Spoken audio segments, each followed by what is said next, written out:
Ram Ram, Namaste. I'm Mrs. Reena Rawal Khari, a spiritual healer, a Vedic astrology practitioner, a twin flame, and a devotional singer. अभी एटेड portal शुरू होने वाला है। बहुत सारे जो शक्तियाँ हैं वो आपकी जागृत हो रही हैं। शक्तियाँ जागृत तो कहते हैं कि शक्तियाँ मिली सबके को होती सबके पास हैं, और शायद जागृत करने की कोशिश भी मैक्सिमम लोग करते हैं। वैसे ये भी बहुत रेयर ही होता है, हर किसी को इन चीज़ों का पता नहीं होता, और होता है तो उन्हें तरीके नहीं पता होते। बट जागृत करने के बाद भी उनको प्रयोग कैसे करना है और उन्हें अवेकन कैसे रखना है, ये बहुत बड़ी जिम्मेदारी होती है हमारे ऊपर। जैसे अभी मेरी शक्तियाँ जागृत हुई पिछले कुछ समय से, क्योंकि हमें पता है कि हम बहुत सारे राजवंशों से संबंध रखते हैं। आज के टाइम में लोग इन चीज़ों को शायद ना माने, बट वही है, जिसके साथ वो हुई हैं, जो उन्हें एक्सपीरियंस करता आया है, उसके लिए वो सच है। कोई और उसे सच माने या ना माने, उससे कोई फ़र्क नहीं पड़ता। तो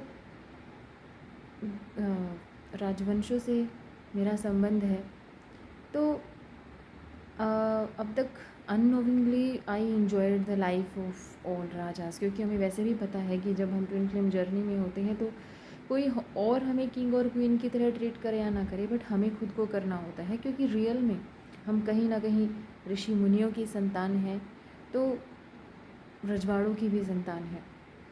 देखिए, हर चीज़ का एक नेगेटिव पॉइंट भी होता है और एक पॉजिटिव पॉइंट भी होता है।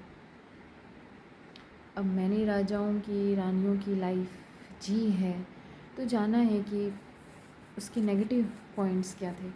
एंड पिछले कुछ समय से I was healing those negative points, क्योंकि आप पॉजिटिव चाहते हैं, नेगेटिव नहीं चाहते, बट कोई भी चीज़ आपको दी इसलिए जाती है ताकि आप पॉजिटिव को अपनी लाइफ में पॉजिटिवली यूज़ करें, उसे मैनिफेस्ट करें, इंजॉय करें, साथ के साथ जो नेगेटिव है उसको वो हील भी करें। तो मुझे हमेशा से सबके साथ मेरी एक तरह से लड़ाई रहती थी, जबकि मैं कभी किसी का बुरा सोचती नहीं थी, हमेशा पॉजिटिव सोचती थी। तो धीरे धीरे समझ में आया it was just because of that karma, pending karmas of those, और हमारे जो एंसेस्टर थे, जो राजा थे, जिनकी लाइफ मैंने जी, जिन्होंने अपनी ब्लेसिंग्स मुझे उनकी लाइफ में दी, लाइफ के अकॉर्डिंग दी, बट साथ में जो वो अनहील्ड पार्ट रह गया था, फिर वो भी सामने आता है। तब वो सामने आया तो उसको हील किया, उसके बाद ही मैं ये वीडियो बना रही हूँ, क्योंकि स्टिल, क्योंकि सारे कर्मास आप एकदम से हील नहीं कर पाते, बट मैक्सिमम हो चुके हैं, अभी थोड़े ही बाकी हैं।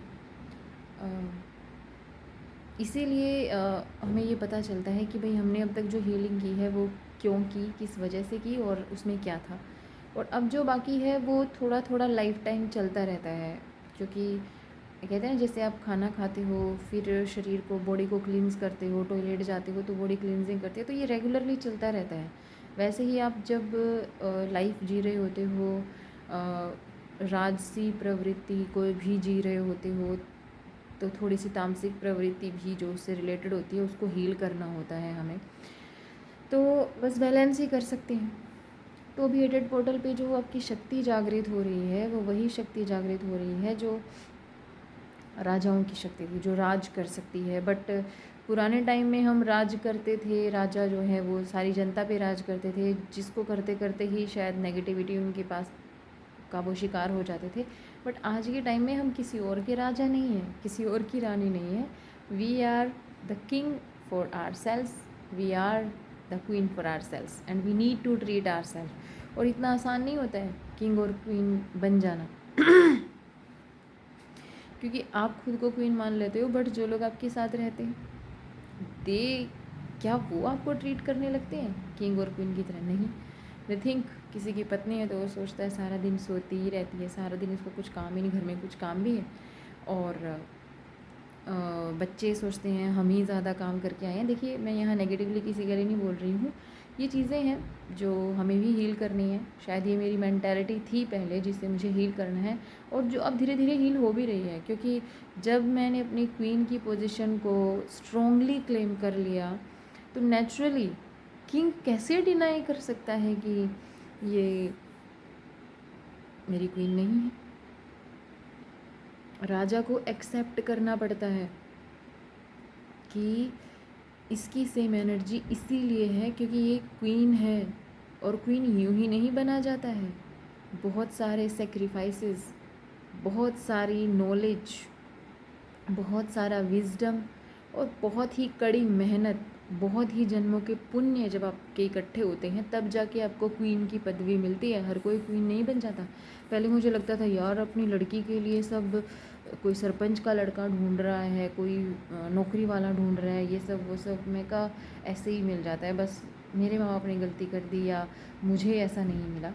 तो मुझे समझ में आया कि कुछ लोग किंग और क्वीन होते हैं जिन्हें इनहेरिटेड वे में वो चीज़ मिली होती है, पैतृक संपत्ति मिली होती है, बट कुछ लोग ऐसे होते हैं जिन्हें किंग और क्वीन खुद बनना पड़ता है और बनाना पड़ता है। तो हम वैसे ही हैं। तो हमें जो मिला है वो बेस्ट है हमारे लिए, इससे बेस्ट आई डोंट थिंक कि कुछ हो सकता है। हालांकि जितने सारे पेन मैंने सहे, मुझे कई बार लगता है कि यार I didn't deserve that life. इतने सारे पेन मैंने सहे, बट बाद में समझ में आया कि नो पेन्स नो गेम्स। इतना सारा आपको राजसी ठाट बाट इसलिए तो मिला है कि थोड़ा सा आपको उनका दर्द भी झेलना है और फिर समझना है कि क्या रीज़न था, क्यों हीलिंग नहीं हो पाई, और यही चीज़ हमें हील करनी है। बाकी सब कुछ तो वो हमें दे के गए हैं, उनकी ब्लेसिंग से ही हमें ये विजडम भी मिला है कि हम उन चीज़ों को हील कर पाएँ, और हम कर पा रहे हैं। सो 88 पोर्टल में अपनी सारी एनर्जीज़ को आप लोग भी इसी तरह रिलीज़ कर पाएँ, पॉजिटिवली अपने लिए एक्शन ले पाएँ, अपने किंग और क्वीन स्वरूप को एक्सेप्ट कर पाएँ, और अपनी पॉजिटिव एनर्जी को, अपनी मैस्कुलिन एंड फेमिनिन एनर्जी को पॉजिटिवली यूज़ कर पाएँ ह्यूमैनिटी के लिए, अपने सोल मिशन के लिए, अपने लिए भी और बाकी लोगों के लिए भी। हालांकि इस टाइम में क्योंकि मैं हीलिंग कर रही हूँ तो अभी मुझसे बहुत ही कम चीज़ें हो पा रही हैं। ज़्यादातर मैं जो हो रहा है बस उसको एंजॉय करते जा रही हूँ। जो हो रहा है, जो लगता है मुझे हाँ मुझे वर्थ वॉचिंग है, जैसे टीवी, वीडियो, फ़ोन जो भी है, या कुछ गेम्स वगैरह जो भी हैं, तो उनको मैं भी एंजॉय कर रही हूँ। क्योंकि एनर्जी हीलिंग के आप ज़बरदस्ती नहीं कर सकते, वो धीरे धीरे ही होती है, और धीरे धीरे ये हो भी रही है। और फिर आप जब हीलिंग कर लेते हो तो फिर अपनी किंग और क्वीन की ड्यूटी पे वापस आ जाते हो। तो जो लियो का जो साइन है, सिंह की जो शक्ति है, शेर की जो शक्ति है, शेरनी की जो शक्ति है, वो अब आपके अंदर है। उसे एक्सेप्ट कीजिए और पॉजिटिवली एक्सेप्ट कीजिए। कई बार ऐसा लगता है जैसे शेर की शक्ति आ गई है तो हमें दहाड़ना है और सामने वाले को डराना है या नोच लेना है, ऐसा नहीं है। जब ये शक्ति पॉजिटिवली आपके पास आती है तो आपको ये एक्सेप्ट करना होता है that I have this power, this is valuable power you have. इसको वैल्यू दीजिए और इसको पॉजिटिवली यूज़ कीजिए, क्योंकि वही किंग जब रक्षा करता है, रक्षक बनता है, तो ही उसको सारा जो जंगल है, सारे जो जानवर हैं वो अपना रक्षक मानते हैं, अपना राजा मानते हैं। तो जहाँ आपको ज़रूरत है वहाँ उसका अपने लिए प्रयोग कीजिए, बट बाकी सबके लिए उसका पॉजिटिवली प्रयोग करना है। Happy 88 portal for all of you. Thank you so much. जय श्री राम, सीताराम।